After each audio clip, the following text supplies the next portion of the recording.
Welcome to this explainer where we're going to dig into two very different stories about how local government works in Shoalhaven. We'll be looking at the council's own official plans and then a pretty sharp public critique. So on the one hand, you've got the official story. The council as a community partner, working hand in hand with residents to build a better future.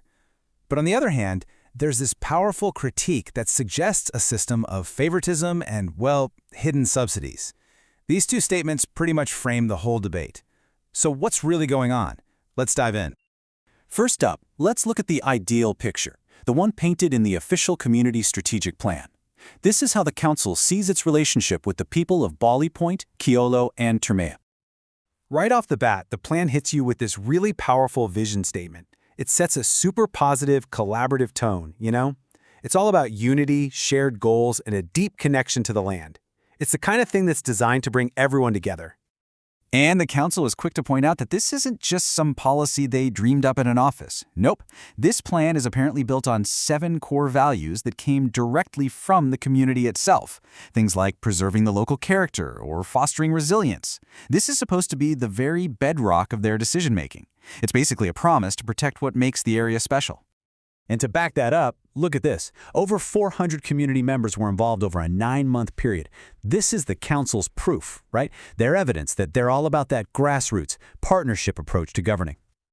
Okay, but is that the whole picture? Now let's flip the coin and look at a completely different take, one that asks if these ideals really stand up when the rubber hits the road.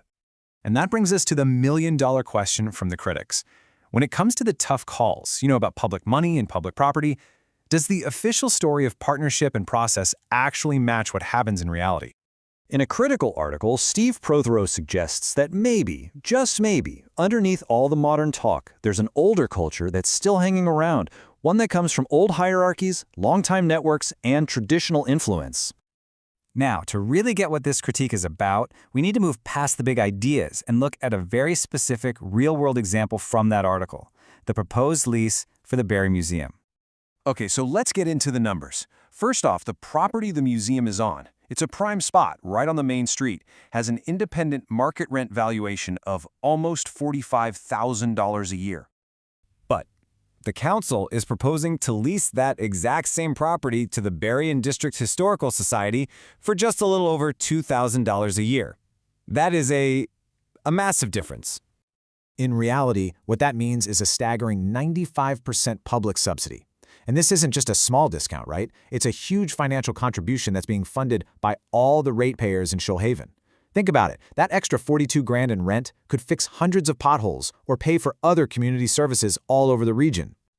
Now, the critique argues this whole deal seems to directly contradict the council's very own leasing policy. The rules are pretty clear. Leases should either be at market rate or have a documented public benefit to justify a discount. Plus, the people leasing are supposed to cover the building insurance. In this case, it seems neither of those boxes are getting ticked. And the article makes the case that this isn't just a one-off act of generosity. The real concern is that it might be part of a much broader pattern of governance, which raises some big questions about fairness and who really has influence. The author even has a name for this pattern: cultural continuity. It's described as something more subtle than outright corruption. It's more of a tendency to favor the established, traditional organizations, a kind of habit where rules get bent for the well-connected, usually under the noble-sounding banner of preserving heritage. And this isn't just about the museum either. This idea of insider influence is echoing in other public concerns too. For instance, a recent petition from residents called for the mayor's censure over an alleged conflict of interest when she used her deciding vote to appoint a new CEO, someone she'd known for decades. So it all boils down to this really crucial question: how can a council support heritage, which pretty much everyone agrees is important, but do it in a way that's fair and accountable to all its residents? The article doesn't just point fingers, though. It actually proposes some alternative solutions.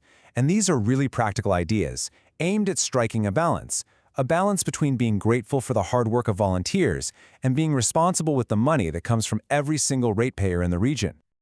And that leaves us with one last pretty provocative question that really gets to the heart of this whole debate. In this day and age, what does it actually mean to be a modern council that truly honors its history while also serving all of its ratepayers equally?